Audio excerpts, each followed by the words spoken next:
नमस्कार दोस्तों और स्वागत है आपका rare crime cases of the world में। मैं हूं आपका होस्ट और दोस्त राज। आपने टाइटल और थंबनेल तो देख ही लिया होगा, आखिर बिना उसके देखे आपने क्लिक थोड़े किया होगा। और डेफिनेटली मुझे कुछ लोग गालियां भी दे रहे होंगे कि राज आज ही क्या बकवास करने जा रहा है। आफ्टर ऑल इसका चैनल तो रेयर क्राइम केसेस दिखलाता है ना, इसने कब से लेजेंडरी फिगर्स की डॉक्यूमेंट्री स्टार्ट कर दी। वेल, ये मेरा पर्सनल प्रोजेक्ट है।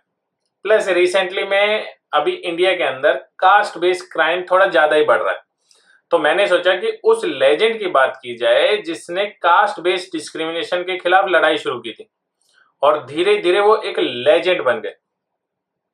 एक सवाल है आपसे, जब मैं कहता हूं महात्मा तो आपके दिमाग में किसका नाम आता है? गांधी जी का, right? Of course. But what if I told you कि उनसे भी पहले इंडिया ने एक और महात्मा देखा था, एक ऐसा क्रांतिकारी जिसके बिना शायद मॉडर्न इंडिया का नक्शा कुछ और ही होता आज। हम बात कर रहे हैं एक ऐसे आदमी की जिसने 19th सेंचुरी में जब आजादी की लड़ाई शुरू भी नहीं हुई थी, तब वो जाति और लिंग मतलब कि कास्ट और जेंडर की गुलामी से आजादी की लड़ाई लड़ रहे थे। एक ऐसा बंदा जिसने एजुकेशन को अपना सबसे बड़ा हथियार बनाया था। One of the top social revolutionary, the first Mahatma Jyotirao Govindrao Phule. आज हम इनकी लाइफ स्टोरी को खोलेंगे लेयर बाय लेयर, और ट्रस्ट मी ये कोई बोरिंग हिस्ट्री लेसन नहीं होने वाला। ये एक ऐसी कहानी है जो आज भी 2025 में भी उतनी ही रेलिवेंट है। सो बकल अप, ग्रैब योर चाय and let's get into it. तो कहानी शुरू होती है 1827 के अंदर पुणे में। ज्योतिबा फूले का जन्म एक माली यानी कि गार्डनर कम्युनिटी में हुआ। शूद्रा कास्ट थी, मतलब उस टाइम के सोशल लैडर पर उनसे जस्ट नीचे सिर्फ अनटचेबल्स ही आते थे। उनकी फैमिली का सरनेम था गोरे, लेकिन वो पेशवाओं के दरबार में फूल सप्लाई किया करते थे, तो उनका फूले नाम से वो ज्यादा मशहूर हो गए। अब सोचो, जिस माहौल में आप पैदा हुए हो वही आपको दबाने सप्रेस करने के लिए बनाओ। पढ़ाई लिखाई का कोई मौका नहीं हो, इज्जत नहीं हो, आगे बढ़ने का कोई रास्ता नहीं हो। बट ज्योतिबा बिल्कुल अलग ही मिट्टी के बने थे। नॉर्मल स्कूल तो उस टाइम पे क्या नाम है, जो दूसरी कास्ट शूद्रा कास्ट के थे उनको एडमिशन ही नहीं देते थे। टीचर पढ़ाते नहीं थे, तुम्हें स्कूल में एंट्री नहीं दी जाती थी। अगर तुम कहीं से चलते थे तो वहां से क्या नाम है, एक एरिया डेजिग्नेटेड था, केवल वहीं से ही बाहर मतलब कि गांव के बाहर से पानी तुम क्या नाम है एक पर्टिकुलर उससे पानी पीना पड़ता था। बहुत बहुत ज्यादा कास्ट डिस्क्रिमिनेशन था। बट भाई ज्योतिबा फूले थे वो बिल्कुल ही अलग ही मिट्टी के बने थे। प्राइमरी स्कूल के बाद उन्होंने खेती बाड़ी में लग गए, लेकिन बट एक पड़ोसी ने उनके फादर को मनाया कि भाई लड़के में दम है, इसे पढ़ाओ। और फिर आया एक turning point. Scottish Christian missionaries के स्कूल में उनका एडमिशन हो गया। यहां उनका इंट्रोडक्शन हुआ वेस्टर्न आइडियाज से, रैशनल थिंकिंग से, और एक ऐसी किताब से जिसने उनके दिमाग में आग सी लगा दी। वो किताब थी द राइट्स ऑफ मैन। ये थॉमस पेन ने लिखी थी। इमेजिन करो, आप एक ऐसी सोसाइटी में हो जहां आपको बताया जाता है कि आप पैदा ही नीचे हुए हो और आपके पास कोई राइट्स नहीं है, और फिर आप एक ऐसी किताब पढ़ते हो जो कहती है कि ना bro, every single human being is born equal and has equal rights. Mind blown, right? लेकिन असली झटका तो अभी बाकी था। साल था 1848। ज्योतिबा अपने एक ब्राह्मण दोस्त की शादी में गए थे और वहां दूल्हे के रिश्तेदारों ने उन्हें जलील किया। क्यों? क्योंकि वो एक नीची जाति के होकर एक ब्राह्मण रस्म के अंदर शामिल होने की हिम्मत कर रहे थे। Can you even imagine the humiliation? ये सिर्फ एक बेइज्जती नहीं थी, ये वो चिंगारी थी जिसने ज्योतिबा फूले के अंदर एक ज्वालामुखी सा फोड़ दिया। उस दिन उन्होंने कसम खाई कि वो इस कास्ट सिस्टम और इस भेदभाव को जड़ से उखाड़ फेंकेंगे। अभी रिसेंटली आपने काफी सारी न्यूज सुनी होगी यूपी के अंदर कि भाई क्या नाम है, एक दूल्हे को पीट दिया इसलिए क्योंकि वो एक ब्राह्मण या राजपूत या इन इन सारी कम्युनिटीज के अंदर अपनी शादी के टाइम पे घोड़े के ऊपर बैठ के जा रहा था। अब ये कोई तुक बैठता है? ये इंडिया आजाद है, ठीक है। इसके अंदर क्या नाम है, पुलिस की सिक्योरिटी देनी पड़ रही है सिर्फ इसलिए कि भाई जो ये इससे आते हैं शूद्रा से, वो घोड़े के ऊपर बैठ के उसके अंदर जा सके, मतलब शादी ठीक ठाक हो सके। समझ रहे हो सोसाइटी के अंदर कितना जहर भर चुका है। इसीलिए मैंने ये वीडियो बनाई।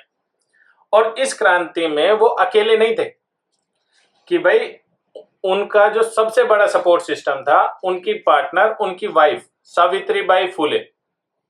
शादी के वक्त सावित्रीबाई सिर्फ 9 साल की थी और पढ़ना लिखना नहीं जानती थी। ज्योतिबा ने उन्हें घर पे ही पढ़ाया। उस जमाने में एक शूद्रा औरत को पढ़ाना पाप माना जाता था। सो अपनी बीवी को पढ़ाना was an act of rebellion, the first shot he fired in his social war. लोग कहते हैं कि हर कामयाब आदमी के पीछे एक औरत का हाथ होता है, और यहां तो आदमी और औरत साथ में खड़े थे। एक पूरी सदियों पुरानी जो सिस्टम है उसको हिलाने के लिए। That was not just a support system, that was a partnership for a revolution, right. तो उस ब्राह्मण शादी वाले इंसिडेंट के बाद फूले कपल्स ने टाइम वेस्ट बिल्कुल भी नहीं किया। 1848 में उन्होंने पुणे में लड़कियों के लिए इंडिया का पहला इंडिजीनियसली रन स्कूल खोला। थिंक अबाउट इट, जब लड़कियों की पढ़ाई को टैबू माना जाता था, ये बंदा उनके लिए स्कूल खोल रहा था। और टीचर कौन थी? The one and only Savitribai Phule, India's first female teacher. उन्होंने सिर्फ लड़कियों के लिए ही नहीं बल्कि भाई जो अनटचेबल्स माने जाने वाले महर और मांग कम्युनिटी के बच्चे थे उनके लिए भी स्कूल खोला। दिन में वो बच्चों के लिए और रात में किसानों और मजदूरों के लिए नाइट स्कूल खोलते थे। कितना वर्क प्रेशर और कितना वर्क लोड होता होगा। ऑब्वियसली पुणे के जो ठेकेदार थे उनको ये सब बिल्कुल पसंद नहीं आया। उनका जो मोस्ट फेमस और मोस्ट कॉमनली यूज डायलॉग था वो यही था, हमारी सदियों की परंपराएं तोड़ रहे हो। ये इस टाइप का कई बार क्या नाम है, दादाजी वगैरह भी, हमारे जो दादाजी वगैरह थे ये भी डायलॉग मारा करते थे। जनरेशन गैप, ठीक है। उन्होंने सोशल बायकॉट का सामना करना पड़ा, उनके अपने ही घर से निकाल दिया गया। और तब उनकी मदद किसने की?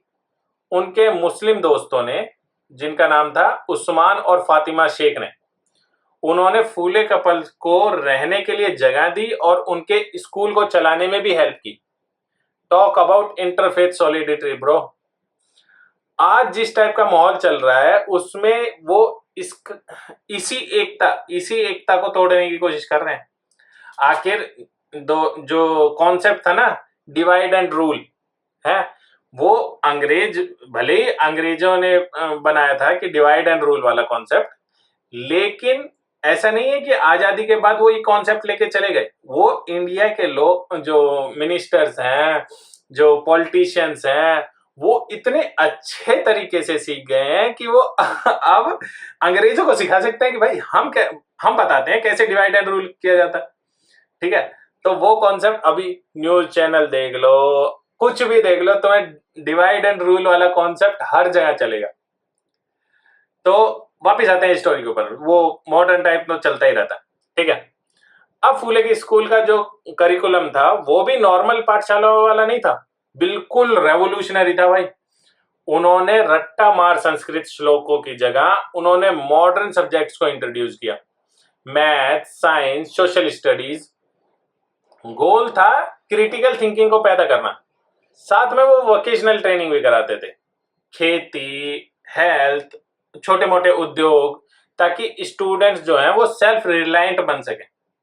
उनका फंडा सिंपल था, सिर्फ पढ़ना लिखना मत सीखो, ये सीखो कि सोचते कैसे हैं, सवाल कैसे पूछते हैं, आसपास की दुनिया को चैलेंज कैसे करते हैं।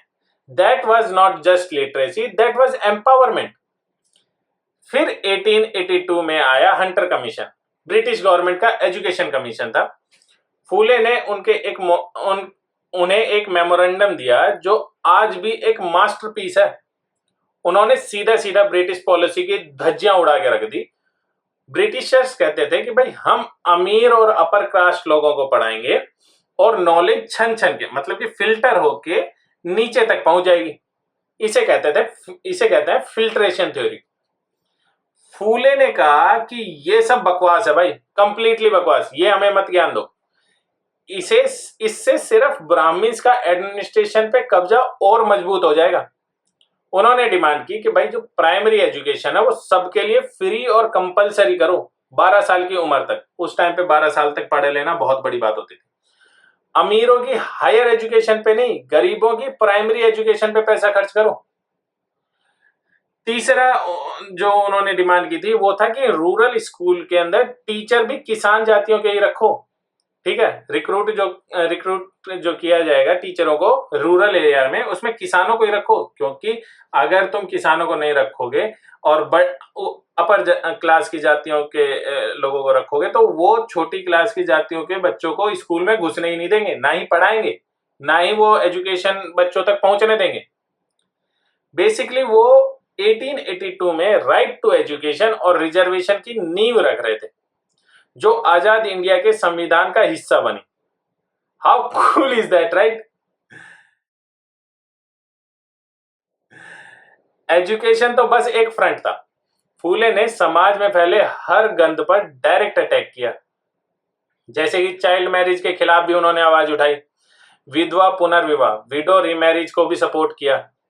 लेकिन उनका सबसे डेयरिंग मूव था 1863 में बाल हत्या प्रतिबंधक गृह की स्थापना करना, a home for prevention of infanticide. ये एक सेफ हाउस था प्रेग्नेंट विधवाओं के लिए, खासकर ब्राह्मण विधवाओं के लिए। उस टाइम अगर कोई ब्राह्मण विधवा प्रेग्नेंट हो जाती थी, अक्सर एक्सप्लॉयटेशन के कारण, तो उसके पास दो ही रास्ते होते थे, या तो वो एबॉर्शन करवा ले या फिर पैदा हुए बच्चे को मार दे, समाज के डर से।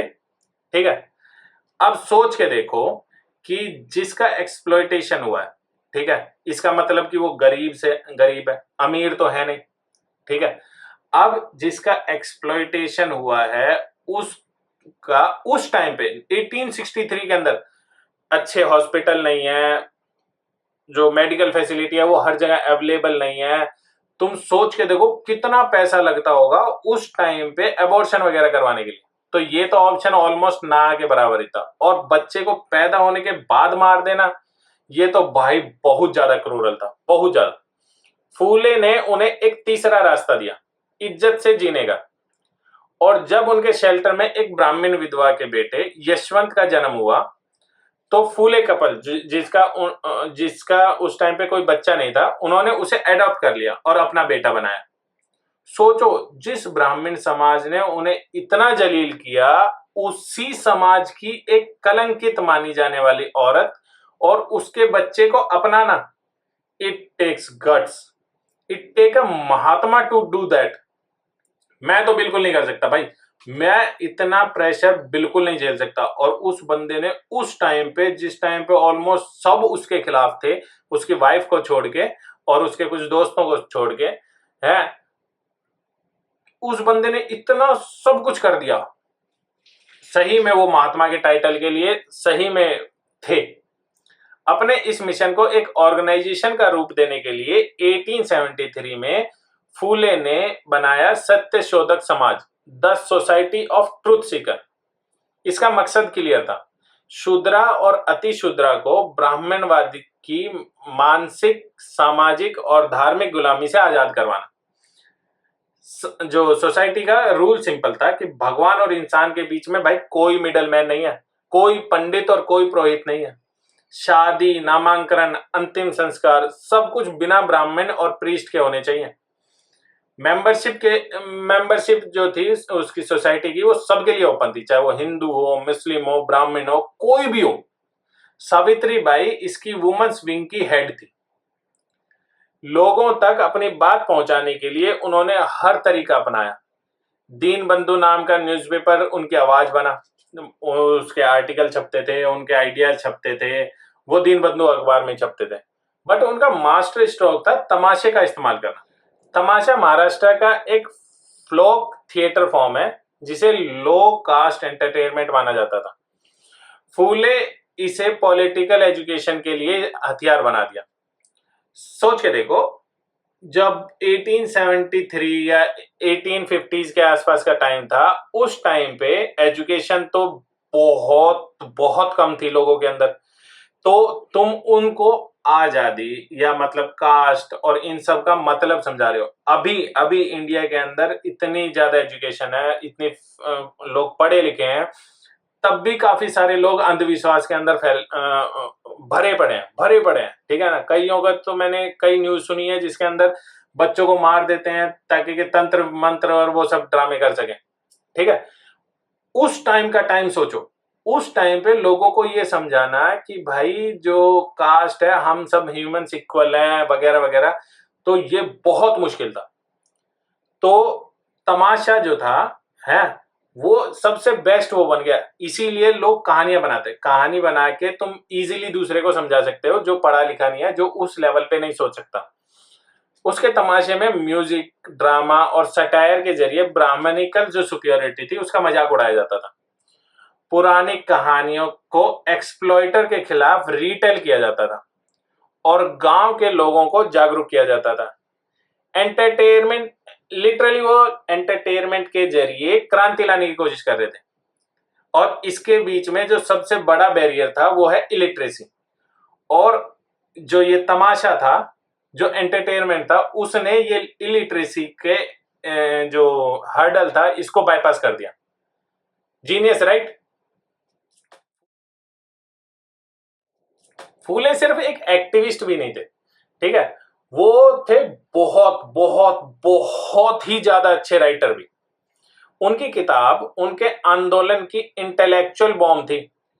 1873 में आई उनकी सबसे पावरफुल किताब गुलामगिरी यानी कि स्लेवरी। ये किताब एक डायलॉग फॉर्मेट में है। इसमें फूले ने हिस्ट्री को ही पलट के रख दिया। उन्होंने कहा कि जो ब्राह्मण्स हैं इंडिया के, वो नेटिव नहीं है वहां इंडिया के, वो ईरान से आए विदेशी आक्रमणकारी मतलब कि इन्वेडर्स हैं, जिन्होंने यहाँ के असली जो नॉन आर्यन लोग हैं उनको हराकर उन्हें गुलाम बना लिया। और इस गुलामी को परमानेंट करने के लिए उन्होंने वेद पुराण जैसे ग्रंथ लिखे। उन्होंने विष्णु के अवतार को इस हमले के अलग अलग स्टेजेस पे मेटाफोर के रूप में भी दिखाया। बेसिकली ही created a counter narrative giving the oppressed masses their own glorious history to reclaim. और सबसे कमाल की बात कि फूले ने गुलामगिरी को अमेरिका के उन लोगों को डेडिकेट किया जिन्होंने ब्लैक स्लेवरी के खिलाफ लड़ाई लड़ी थी। He drew a direct line between caste slavery in India and race slavery in America, framing it as a universal human right issue. That's some global thinking in 19th century, bro. फिर आई सत्य कर याचना अशुद्ध। ये इसका नाम मैं थोड़ा प्रोनाउंस नहीं कर पा रहा हूं, ठीक है, तो इसका नाम नीचे लिखा हुआ, आप चेक कर सकते हैं। इसमें उन्होंने किसानों को शोषण का पूरा काला चिट्ठा खोल दिया। उन्होंने बताया कि कैसे धर्मा को यूज करके करप्ट ब्राह्मण ब्यूरोक्रेसी और ब्रिटिश शासन मिलकर किसानों को लूट रहा है। और उनका play Tritiya Ratna the third eye, इसकी स्टोरी भी सिंपल थी। एक गरीब किसान कपल को एक ढोंगी पंडित धर्म के नाम पे डरा कर लूट रहा था। उसकी मुक्ति तब होती है जब एक क्रिश्चियन मिशनरी उससे उन्हें कहता है कि भाई अंधविश्वास से बचने का सिर्फ एक ही इलाज है और वो है एजुकेशन। शिक्षा ही तुम्हारी तीसरी आंख है जो तुम्हें सच और झूठ में फर्क बताएगी। His message was crystal clear. गुलामी की जंजीरें लोहे की नहीं होती, अज्ञान इग्नोरेंस की होती हैं, और उन जंजीरों को काटने का औजार है शिक्षा, द थर्ड आई। अब आप इससे समझ सकते हैं कि एजुकेशन कितनी ज्यादा इंपॉर्टेंट है इंडिया के अंदर अभी, ठीक है ना। एजुकेशन को दबाया जा रहा है, ठीक है। वो उस टाइप की जो करिकुलम था वो बहुत पुराना है, अभी टाइम के हिसाब से चेंज नहीं हुआ है, बहुत सारे ड्रामे। लेकिन हमेशा याद रखिए, एजुकेशन से बड़ा हथियार कोई भी नहीं हो सकता। लोग चांद तक पहुंच चुके हैं, हम दूसरा प्लेनेट रहने के लिए खोजने की कोशिश कर रहे हैं। एलन मस्क ने तो ये भी कह दिया कि मैं मार्स के ऊपर रहने के लिए जगह बनाने की कोशिश कर रहा हूं। ठीक है, तो समझ रहे हो, एजुकेशन बहुत कुछ कर सकती है, बहुत कुछ, बहुत हेल्प कर सकती है। एजुकेशन बहुत इंपॉर्टेंट है। तो इन सब का इम्पैक्ट क्या हुआ, फाइनली हम स्टोरी पे आते हैं। तो जो ये फूले ने जो ये सब किया, इन सब का इम्पैक्ट क्या हुआ भाई? इम्पैक्ट बहुत तगड़ा हुआ, बहुत बहुत तगड़ा हुआ। 11 मई 1888 को मुंबई में एक पब्लिक सेरेमनी ऑर्गेनाइज की गई। उस सेरेमनी के अंदर सोशल एक्टिविस्ट विट्ठल राव वांडेकर ने ज्योतिबा फूले को महात्मा की उपाधि दी। ये टाइटल किसी सरकारी या धार्मिक संस्था से नहीं आया था, बल्कि जनता के बीच से आया था। ही वॉज द पीपल्स महात्मा। लेकिन फूले की सबसे बड़ी लेगेसी, उनका प्रभाव डॉक्टर बी.आर. अम्बेडकर पे था। अंबेडकर ने फूले को बुद्धा और कबीर के साथ अपने 3 गुरुओं में से एक माना था। अंबेडकर ने अपनी फेमस किताब who were the Shudras Mahatma Phule को डेडिकेट की थी। आप इसे ऐसे समझ सकते हैं कि फूले ने सोशल रेवोल्यूशन का फाउंडेशन रखा और अंबेडकर ने उस फाउंडेशन पे इंडिया के कॉन्स्टिट्यूशन का पूरा स्ट्रक्चर खड़ा कर दिया।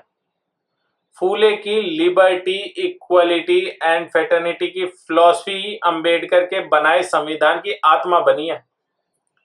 आज भी चाहे वो कोई कास्ट डिस्क्रिमिनेशन के खिलाफ प्रोटेस्ट हो, या वुमेन राइट्स की बात हो, या यूनिवर्सल एजुकेशन की पॉलिसी की बात हो, फूले की आवाज हर जगह सुनाई देती है। He was the man who saw the future. उन्होंने जो क्रांति शुरू की वो अभी पूरी नहीं हुई है। The fight is still going on. आपने न्यूज तो अभी मैंने जो आप पहले बताई वो आप सुन ही चुके होंगे। सो अगली बार जब भी आप महात्मा शब्द सुने तो एक पल के लिए रुकना और उस इंसान को याद करना जिसने 19th सेंचुरी में एक ऐसे इंडिया का सपना देखा जहां हर इंसान, चाहे वो कोई भी जाति का हो, कोई भी जेंडर का हो, आजाद हो, इक्वल हो। एक ऐसा इंडिया जिसके लिए हम आज भी लड़ रहे हैं। मैंने अब तक जो भी कहा वो बहुत बहुत बहुत कम है इस लेजेंडरी फिगर के लिए। तो मैंने अपनी सारी रिसर्च का लिंक बायो में दे दिया, डिस्क्रिप्शन में दे दिया। ठीक है, आप उसे जाकर चेक कर सकते हैं, वहां आपको इसकी फुल इंफॉर्मेशन मिलेगी। हाँ, फुल तो इंफॉर्मेशन मैं गारंटी नहीं ले सकता, लेकिन जितनी भी मिलेगी उसके लिंक्स भी उसके नीचे रेफरेंस में होंगे। और अगर आपको इस इंफॉर्मेशन से रिलेटेड कोई भी कंफ्यूजन हो या कुछ भी आपको समझ में ना आए तो आप मुझे मैसेज कर सकते हैं और मैं कोशिश करूंगा कि आपके हर सवाल का जवाब दूं।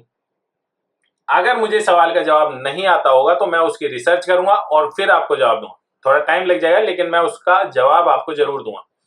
अगर आपको ये वीडियो पसंद आया हो तो इसे लाइक करें, शेयर करें, ताकि ज्योतिबा फूले की कहानी हर हिंदुस्तानी तक पहुंच सके।